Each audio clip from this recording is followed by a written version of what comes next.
मैं हूँ और मैं रोबोटिक गायनेकोलॉजिस्ट हूँ। पूरे इंडिया में बहुत कम रोबोटिक गायनी सर्जन्स हैं और मैं उनमें से एक हूँ। ये 100 से भी कम रोबोटिक गायनी सर्जन्स हैं।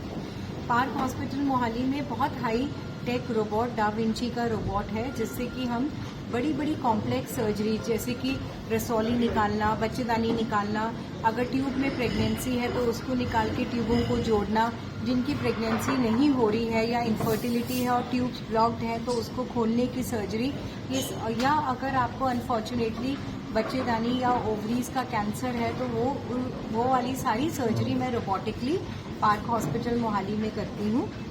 ये इस सर्जरी का फायदा क्या होता है कि इसमें बहुत छोटे छोटे कट, 1 सेंटीमीटर से भी कम कट में 2 से 3 कट में ये सर्जरी हो जाती है। कोई पेन पेशेंट को नहीं होता, ब्लड लॉस नहीं होता, इन्फेक्शन नहीं होता और कोई ये प्रॉब्लम नहीं होती कि बारिश के दिन है कि नहीं है, ठंड है, गर्मी है, क्योंकि कट ही नहीं होगा तो इन्फेक्शन के चांसेस बहुत ही मिनिमल होते हैं। और जैसे आज सुबह सर्जरी की तो या तो शाम को ही पेशेंट को घर भेज सकते हैं या अगले दिन पेशेंट घर चला जाता है। और सबसे अच्छी बात है कि अब ये इंश्योरेंस में भी कवर्ड है। मैं 2017 से रोबोटिक सर्जरी कर रही हूँ। शुरू में इंश्योरेंस में कवर्ड नहीं थी, पर अब अगर कॉम्प्लेक्स सर्जरी है जैसे एंडोमेट्रियोसिस है, कैंसर है, आपकी प्रीवियस सर्जरीज हुई है, बहुत बड़ी रसौली है, तो इंश्योरेंस में भी इसकी अप्रूवल आ जाती है। और पार्क हॉस्पिटल मोहाली में बहुत ही अफोर्डेबल रेट्स पर ये सर्जरी हो जाती है। तो अगर आपको ज़रूरत है तो आप हमें फ़ोन कर सकते हैं और पार्क हॉस्पिटल मोहाली में आप कॉल करके मेरे लिए अपॉइंटमेंट बुक कर सकते हैं। लेकिन मैम ये बहुत खुशी की बात है कि ये चीज़ फैसिलिटी अब लगातार बढ़ती जा रही है और अच्छी बात यह है कि जैसे आपने कहा कि आपको दिल्ली बॉम्बे जाने की ज़रूरत नहीं है, अपने पंजाब में हम चीज़ें अवेलेबल है। बट अगर बात करें तो यहाँ तक मुसीबत आती ही क्यों है? क्योंकि पहले एक समय होता था जब दाई घर पे ही सब कुछ कर जाती थी आके, है ना, फिर हॉस्पिटल कल्चर आया और फिर उसके बाद ऑपरेशन से बच्चे होने शुरू हो गए। लेकिन अब ये ओवरी सिस्ट हो गया, ये सारी चीज़ें बैक टू बैक बढ़ती जा रही हैं, है ना, और अब बात रोबोटिक तक हम पहुँच चुकी हैं। इससे नेक्स्ट लेवल क्या होगा अभी पता नहीं है। तो क्या चीज़ें हैं जिसको लेकर एक कॉलेज टाइम से या टीनेज से महिलाओं को ध्यान रखना चाहिए ताकि इस लेवल तक स्थिति कभी आए ही ना? राइट। सो 2 चीज़ें बहुत अलग हैं। एक है डिलीवरी, जो आप बात कर रहे हैं दाई, और ये डिलीवरी वो ऑब्स्टेट्रिक्स में आती है, वो रोबोटिकली नहीं होता तो हम उसकी बात नहीं करेंगे। मैं आज बात कर रही हूँ गायनी सर्जरीज की, जैसे यूट्रस के अंदर बच्चेदानी में रसौलियाँ बन जाती हैं, ओवरीज में सिस्ट बन जाते हैं। जब इंडिपेंडेंस हुई थी 1947 में, तो हमारी एक औसत उम्र कितनी थी, लॉन्जिविटी ऑफ लाइफ आपको पता है कितनी थी? 23 to 27 ईयर्स। और आज हमारी लॉन्जिविटी कितनी है? 77 to 80 ईयर्स। तो ये कैसे हुआ है संभव? ये अच्छी हेल्थ टेक्नोलॉजी से हुआ है। टेक्नोलॉजी आपका नुकसान करने के लिए नहीं है, टेक्नोलॉजी आपका फायदा करने के लिए है। रसौलियाँ पहले भी बनती थी, कैंसर पहले भी होते थे, पर वो डायग्नोस ही नहीं होते थे और पेशेंट सफ़र करके ख़त्म हो जाता था।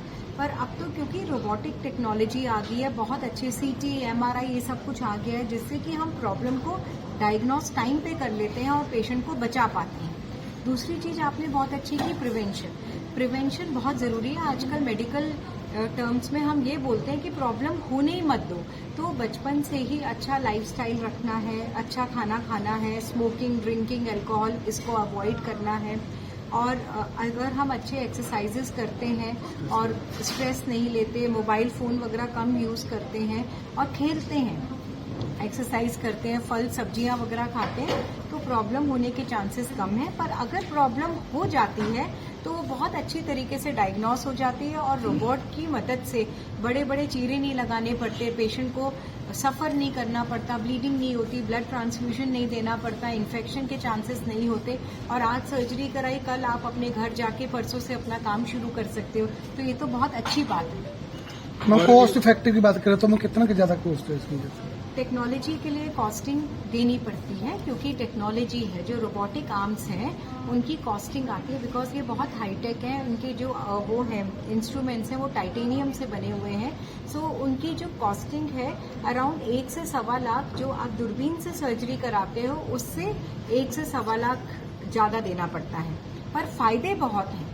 सेकेंडली एक अगर हम रोबोटिक सर्जरी यूजुअली किसी हॉस्पिटल जैसे चंडीगढ़ में 2-3 जगह कराते हैं तो कहीं भी 3-3.5 लाख से कम में नहीं हो सकती, पर अभी पार्क हॉस्पिटल मोहाली ने एक इंट्रोडक्टरी ऑफर दिया हुआ है, तो 2.5 लाख के अंदर आपकी रोबोटिक सर्जरी हो जाएगी, जो कि बहुत अच्छा है पेशेंट के लिए। सर कुछ कहना सर चाहें? आप कुछ ऐड करना चाहेंगे? नमस्कार जी, आज हम पार्क हॉस्पिटल मोहाली की तरफ से लुधियाना में उपस्थित हैं रोबोटिक गायनी सर्जरी के बारे में चर्चा करने के लिए। हमारे पास डा विंची जो कि वर्ल्ड का सबसे लेटेस्ट रोबोट है, वो रोबोटिक टेक्निक है।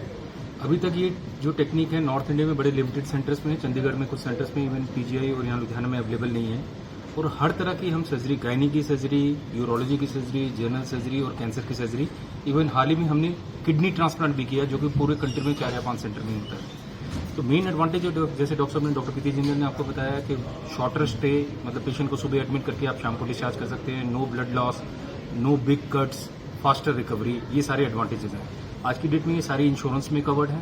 मेन प्रॉब्लम क्या है कि इंडिया में 60,000 के करीब रोबोटिक सर्जरी हर साल होती है, लेकिन बहुत कम डॉक्टर्स हैं जो ट्रेंड है। टोटल 1,000 के करीब डॉक्टर्स ट्रेंड है। अगर हम गायनी में बात करें तो करीब 100 से भी कम है जो डॉक्टर्स ट्रेंड है। तो इसके कारण ये बड़े लिमिटेड सेंटर में अवेलेबल थे। अभी जो पेशेंट्स इस इलाके के थे, दिल्ली, बॉम्बे या चेन्नई की तरफ जाते थे कराने के लिए, now they can come to Chandigarh and get it this benefit of robotic surgery. एक और जो कॉस्ट एडवांटेज है इंडिया में, ये रोबोटिक गायनिक सर्जरी जो हम 2.5 या 3 लाख की करते हैं, ये यूरोप, यूएसए में करीब 1 करोड़ रुपए की है। तो lot of NRI patients, foreign patients are also approaching us from USA, Canada, Australia. एक तो वहाँ वेटिंग बहुत है, 2 से 3 महीने नॉर्मल किसी प्रोसीजर की वेटिंग है, और कॉस्ट डिफरेंस बहुत ही ज़्यादा है। तो काफ़ी इंटरनेशनल क्वेरीज भी आ रही है, क्योंकि cost of treatment is may be 30 times higher in these countries. तो अब्रॉड से भी, खाली हमें नहीं, पूरे इंडिया में रोबोटिक सर्जरी के लिए काफ़ी ज़्यादा इंटरनेशनल पेशेंट्स आ रहे हैं। और मेडिकल टूरिज्म के द्वारा, जैसे आप जानते हैं, करीब इंडिया 1 लाख करोड़ रुपए का रेवेन्यू साल में करता है। So India is going to B